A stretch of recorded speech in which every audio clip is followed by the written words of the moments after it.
It's your boy Shooter Rob, live in the den with my main man Miles, Big Happy, and Wing. Y'all know what it is. Y'all tune in. Appreciate it.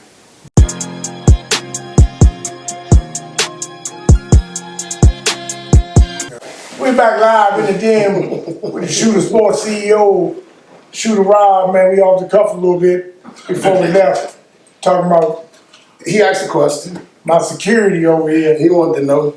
Go ahead, Wing. Hey, what was your question about what uniform you talking about? Like it came up from you saying how Rob didn't trust nobody, and you said he had some weak spots in the circle. And I said, yeah, he let them 12, 24 uniforms. Yeah, I had some weak links in my circle. Yeah, I don't even know why he's still in my circle. Yeah.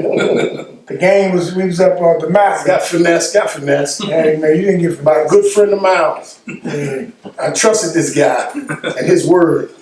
So what happened? He Give us your came, he say, version. man, Miles say, Give us your man, version. Miles say, man, you know, I need them uniform. I said, yeah, okay, you his man. And said, you know, I trust you, Larry. So what did I tell you prior? I mean, What did I tell you prior? I hadn't seen you since earlier. What did I tell you? That wasn't the question.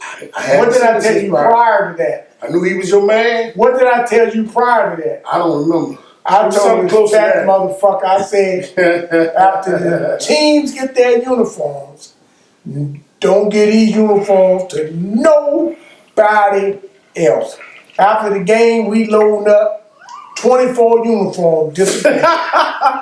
24 uniforms. The white and the black ones. Oh, we only had the He white gave one. motherfucker to Larry There wasn't Mann. no 24 white ones. No Talking about Larry Mann told him, I said that he could get the uniform. After I gave him instructions. I So knew him. everybody's circle, Him and Larry was just like that. everybody's circle got weak link in it. Oh, please. And here he is. This is mine. Man, food. I don't know who the weak link is in Shooter circle, but this is mine. He tightened up now. Yeah. We back live. Hold on, real quick before we go back. Go back to what he said. This how this motherfucker found out, right? So he had a game the next week with the it was an all-star game. So, but we had what we call the guys that played back in the day when it was just the Bird Farm League or, you know, prior. So what would we call that game? The oldest but goodest game. The Legends game. So we need uniforms for the Legends game. He wanted to know where them uniforms went. That's how he found out about the uniform. Who told me you gave him away? I don't remember. Who told on you? Somebody, Wayne probably. Snitching that. And your story don't add to mine. Okay. 'Cause I was there because I'm not going to mention the person's name, but I was getting a jersey Oh, he was there? for KD to sign for someone's son. Right. And You got a jersey for me? I was, yeah, did I? One of the ones like You asked me that I want white and black. I said, no, I said, I only need one. So I know what you can imagine, Larry. I was right there. You was selling them over Larry. I was what? Scared of Larry Mann. You started selling them. Damn near. You offering everything. Fucking time. We back live with Shooter Rob. Come on, Wayne. So, Shooter, I want to ask you, like, being out of town at these conventions, and I know you travel a lot of places of fashion. Is there any other place, city in America like the DMV that had that urban culture? Not that I experienced. I mean, not with that. Not with the fashion. Nah, not really. I've never seen any city like us. We unique. We got our own thing, and I've traveled. I mean, different places. They got their own culture, but it's not the fashion the way we do. We got our own style, and fuck it, I wouldn't want to be from nowhere else but here. And part two, when I was coming up in high school, like in the high school in the 90s, early 90s, it was real huge. You know, people was proud, wanted to wear the Mans, wanted to wear the shooters, wanted to wear the We On One. When did we lose that? Like right now, the DMV really has no identity. We wearing everybody but our own. So I feel you on that. I do recognize that. But it's trends, you know, it's trends and different things like that. So one thing is, even with anything you do in life, to me, you have to be able to pivot and reinvent yourself. Nothing is going to stay the same 100% all the way. So the youth, they're more influenced by, of course, the culture just is changing. Unfortunately, we grew up even with the hip hop era, right? So we got our own style here, just go, period, and our own thing here, which is unique to the DMV. and I include the whole DC, Maryland, Virginia. But we have our own style, and that's our own thing. But a lot of people, because they have the big money behind them, the hip hop culture, the rap, that whole rap influence that they have on the kids. When I think about it, it's like we grew up even back then. What did they rap about? They rap about hustling, getting money. Now it's changed. It's killing. It's drill music. It's a different thing. And then you just look at the influence of the different rappers, what they had, how they dressed. You know, we went through our Jersey stage with Jay-Z. We went through our motherfucking button-ups. We went through different things. Mitchell and Ness. Throwbacks. And then now you see Lil Wayne came in and motherfuckers was straight skateboards, tight jeans, skinny, whatever. So I think that the hip hop definitely has influence on the way people are dressing. Has DC lost its identity? I don't believe so, because I think let me say, we was just talking about some of the younger brands that are coming out, the Eats and the museums, big, doing it big. Yes. In their era, and surpassing a lot of the things that we did. So I don't think we losing it. It's changed a little bit, but we still strong.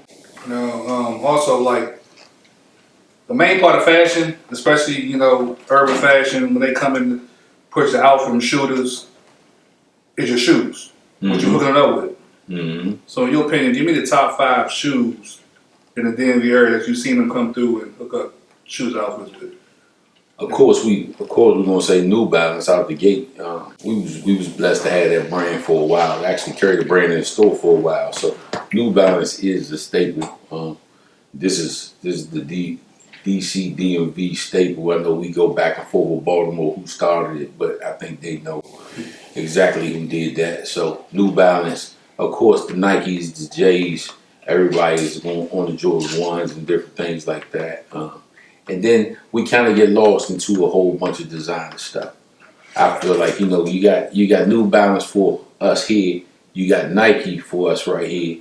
Puma made a little run, but then we get lost chasing the whole hip hop designer label horse. About Nike boots. I'm guilty, but label.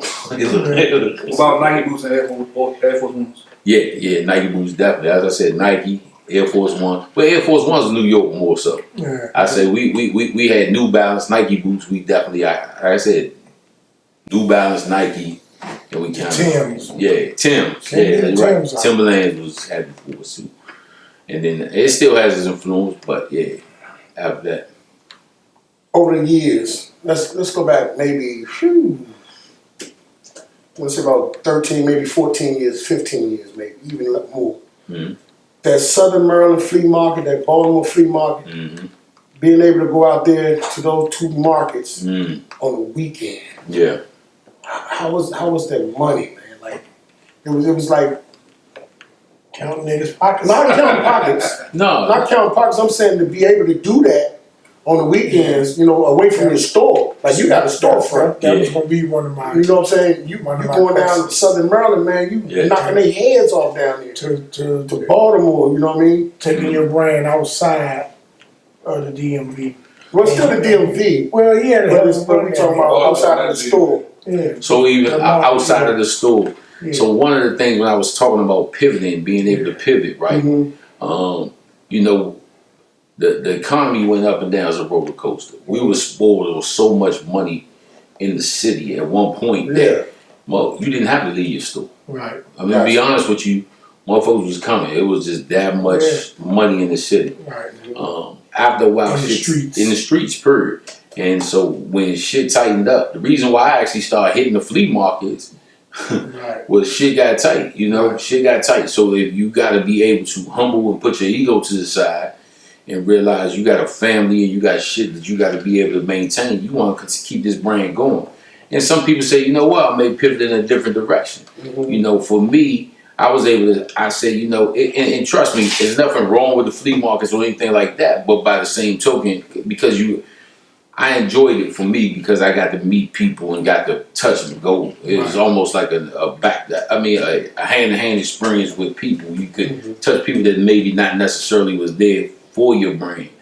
But it took a lot out of, sitting back. If you think about, at one point you could just sit in your store and collect money. Right. Now I gotta actually go get it. This is the hustle part that make you say, you know what, I'm gonna get it wherever it's at. So, it was humbling. Definitely double-edged sword. It's a double-edged sword. I remember when all the urban, when West Strait wasn't even in his store. Yeah. He had, that's how much the streets, and that was based off the streets. Yeah. Fuck the economy. Yeah, the I'm love. gonna keep it 1,000. The streets were pumping. No question. I remember you going, We Are One, West Strait was somewhere, Yeah. somewhere else networking, Yeah. getting money. Yeah. You go shoot a rob, we got workers, here. And the one thing that Shooter had that I thought was the advantage, and you can touch on it when we come in the next segment or this one. You had your own machines, which means your own machines was all this embroidery. A lot of people had to send their shit out to get it done. Shooter had his own shit. Still got his own shit. That's a story in itself. Called a warehouse. That's a different story that we had touched on. But Yes. I remember those times when it was pumping, and then you had the time when the money slowed down, and then you had the pandemic. Let them know, Rob, that it wasn't money all the time. No. And then you still got to eat. Yeah. You still got to make payroll. And then, because like I said, I used to visit these stores because I was doing business, and I saw the effect that, and y'all got. I tip my hat to all the urban guys that weathered that pandemic and weathered when the streets slowed down. Yeah. Because whether you know it or not, that's when they was really pumping. Yeah. And the streets was coming in when niggas wasn't tripping off. I'm gonna call it. Yeah. Niggas ain't want no deals back then. Yeah. Yeah, let me get that, bro. Give me 3. Yeah. With them. Yeah. Yeah, let me get that. Hey, let me get what? Bone. Let me get Bone out. Bone. I'm coming to get 4 short there. Put whatever you put together. Remember, I used to make that call, and I still make the call. And like you said, actually even so being able to buy for your family and friends.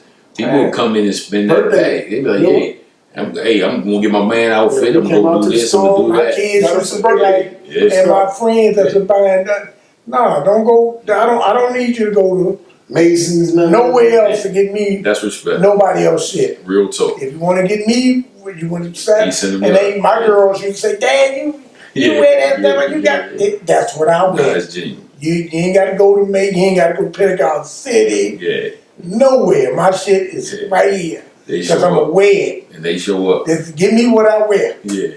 And so, and then talk about those, the rises and in the middles, and then when it's right there, the shit nobody sees, Shooter. Yeah. It's like life, it's ups and downs. It gets to the point where, for me, this really identified my brand, so I started saying, never stop shooting for your goals. It's times you want to throw the towel in, ain't shit happening, ain't shit going, and it's part of the texture of being an entrepreneur. You have to go and kill something every day in order to eat, to feed yourself, feed your family. And what happens when there's nothing out there? You got to go find it. So this has been a roller coaster ride all the way through. I'm truly blessed. But yeah, this DMV, but not only to me, it's an up and down. It's a roller coaster. It's me, man.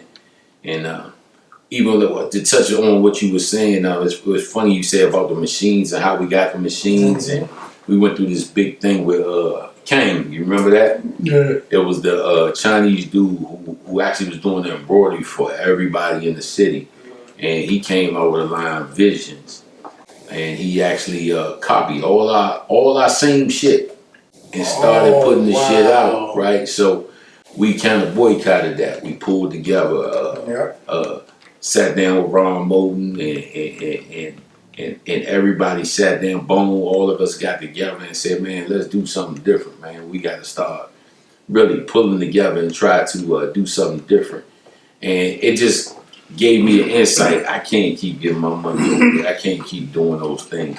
It made me want to invest more into myself, into the brand and what it was we were doing. And I think everybody took it to heed and said, you know, once again, culture vultures are taking all our money. They to a point where it's nothing. They repainted the whole picture of us, you know, as if we was trying to stop this Korean dude from making a living. So, you know, it was crazy how I seen how that media worked here, and just the nature of the business, man. It's been a roller coaster ride. We got so much and so much.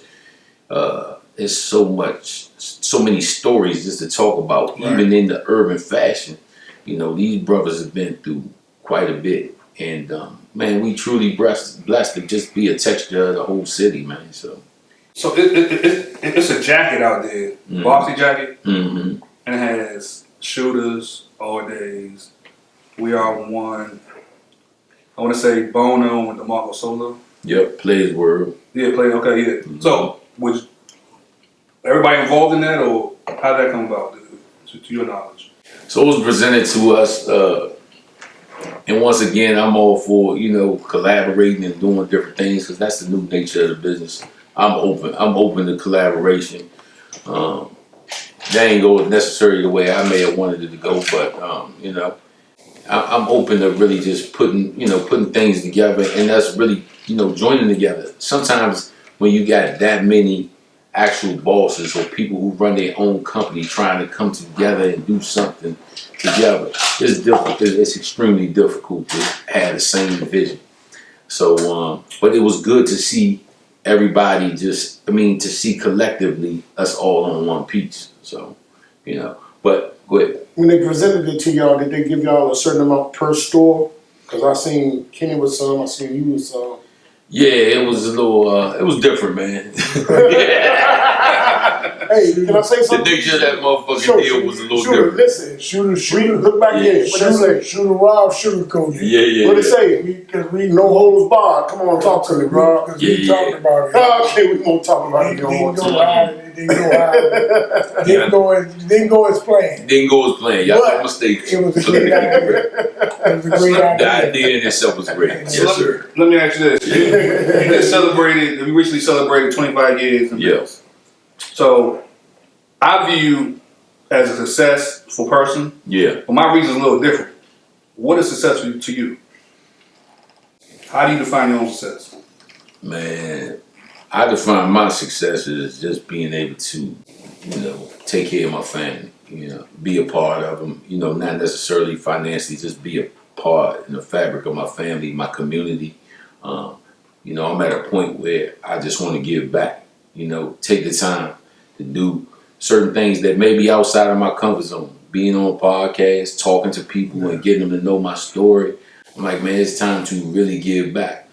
Some of these things are natural for Miles. I admire him for being able to be out front and talk to people. That's not necessary. Now, I think of myself as a very approachable person, but Right. that ain't really the nature of what it is. So my thing now is just success is about really just being able to take care of your people and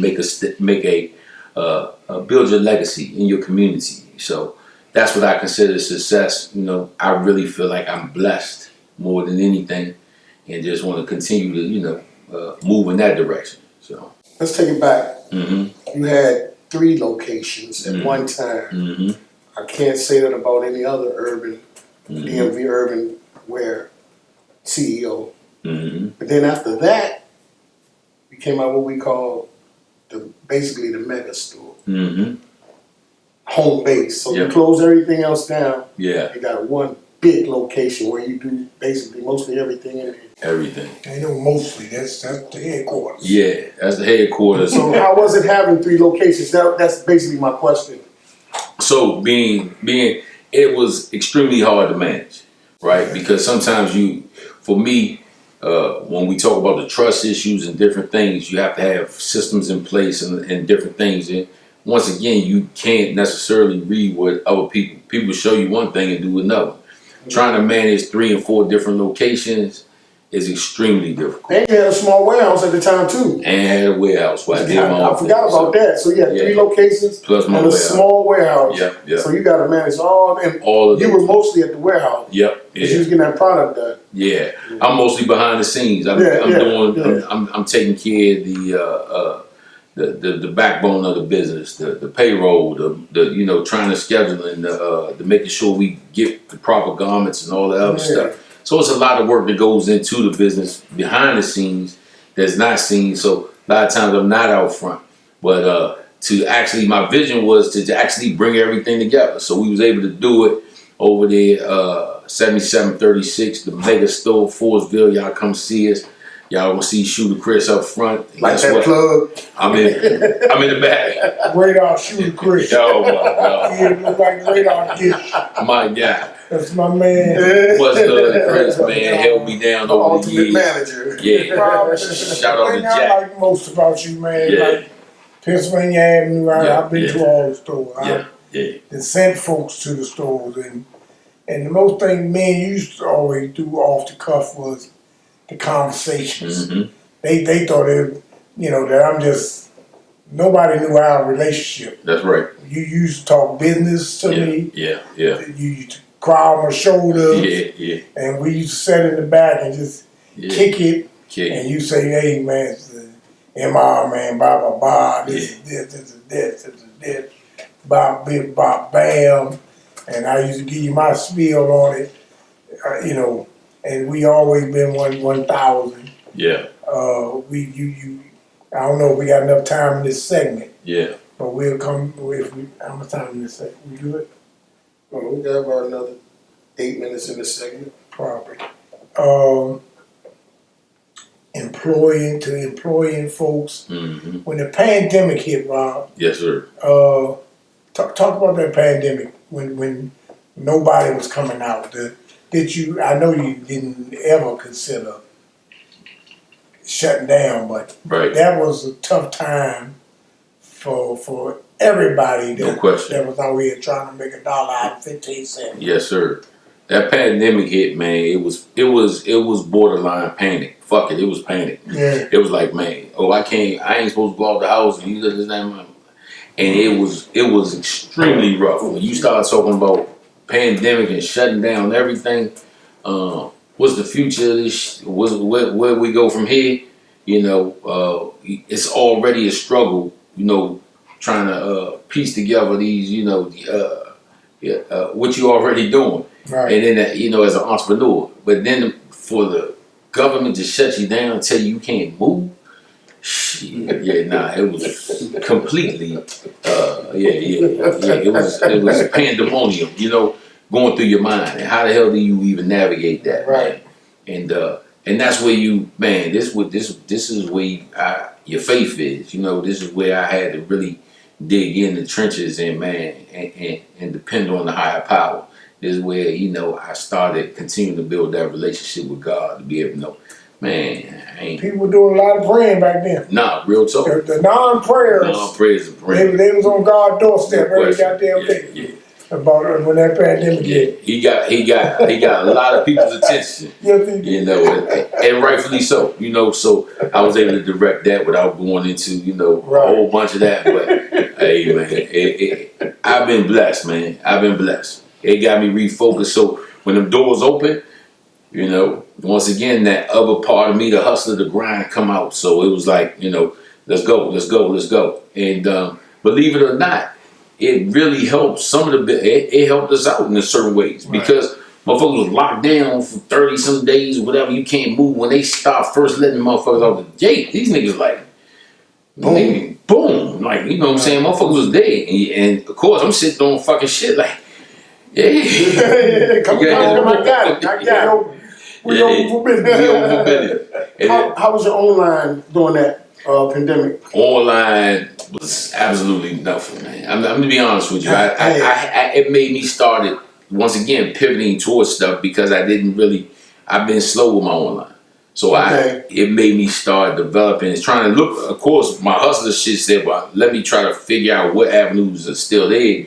But the reality was, I wasn't there. I wasn't there. You know, I started. Let me tell you what I did. I started making masks because they said essential people, right? So I started making masks, and they had my lady come in and I'm grinding. I'm right in front of the store. Okay, I'm putting on social media. Okay. I started going in front of the store, putting out little stuff and I was selling a lot of masks. A lot of masks. So you weren't ready for the online shooting sale. I ain't Because you never thought you would get there. I wasn't following the rules. I was on front of my store like You knew the mask. we gonna bend it, but we ain't gonna break it. What y'all say? Essential, man. These motherfuckers need masks, man. So, we made masks, man. We moved around to the little grocery stores and selling. Man, I ain't. And you talking about the real grind came out? That was a grind. Man. But it wasn't even bad, to be honest, because you know it wasn't bad. You know it wasn't bad. So it made me start just once again just digging in the toolbox and start going into what can I do? How can I sharpen up? How can I be better? So you know and appreciating it. So when them doors opened again, you can appreciate it versus. Sometimes we get complacent. It is what it is. You get in your regular routine, you know. So, yeah. Well, how did you just figure out? Speak up, bro. With all the other urban fashions, like if when I come in shooters and you see me with All Days On or One or Madness, and you see what it is. You know, I and like you say, as a competitor, you like okay, yep. Yeah, This the direction we going in. Let me turn it up. Yeah, speak on that. Like I said, that competitive nature in me is always like one. I try. I mean, we all competitive. We can say you don't got no hate, this, that, and other. But the reality of it is, it sparks something. Right. But I try to rechannel that into let me put something out tight. Right. You know. Right. And so I use it as motivation when I see people going, oh for real, this is what they doing. All right. So it make me want to turn up because I know it's nothing reachable. It's nothing. This is what the fabric of the brand. Never stop shooting for your goal. So if I set my goal higher than that, what am I gonna do? You know, so that competition to see people doing what they doing out here. Everything I've worn, it always, regardless of who it was, I've always like people that don't wear it, that went to buy it. I've always, oh man, that's not who that's real, and that made me feel good. And I used to always have this conversation with Bone. With All Days, and it was like, nigga, I put you on the map on the south side. Because we used to always go, I said, they wasn't wearing that on the south side until they start seeing me wear it in them gates. I said, my men started buying. So we used to go back and forth with that, but when I used to see people, oh man, that's tight, that's tight. Different outfits from different. Yep. All the urban wear folks that I wore, and that used to make me, feel good and supporting our people. To me, because I'm a our people's type of guy. No question. So that used to make me, feel pretty good. And when they say, hey man, how much that cost? That used to be the kicker. Yeah. How much that cost? Something. Yeah. I used to say, I don't know. Your price ain't gonna be my price. But I can tell you what you can get. Yes, sir. Yes, sir. So let's take us a break, man, and then we're gonna come back and finish it up. When you take us a break, when you earn your fucking pay. I got one more. Before we go to break, I got one question. He's gonna ask you on the back end, but you remember, so you always, one thing I like about shooters, you always find a way to change the game a little bit. So last summer, I believe it was, maybe the summer before. Fresh joint right here for the day. You came out with the fresh shooters. The collar shirt, the zipper had like the Versace collar. Oh yeah. You came out with that, right? Yeah. Polos. Yeah, polos. Yeah. So what inspired that design? And more questions, no holds barred. How'd you come to that price point? 'Cause I paid $100 for that shirt. We're gonna be right back. But she was wrong. Hey, when you get on cheap, man. It should have been 125. Yeah, you got a miles favor. You got a miles favor, nigga.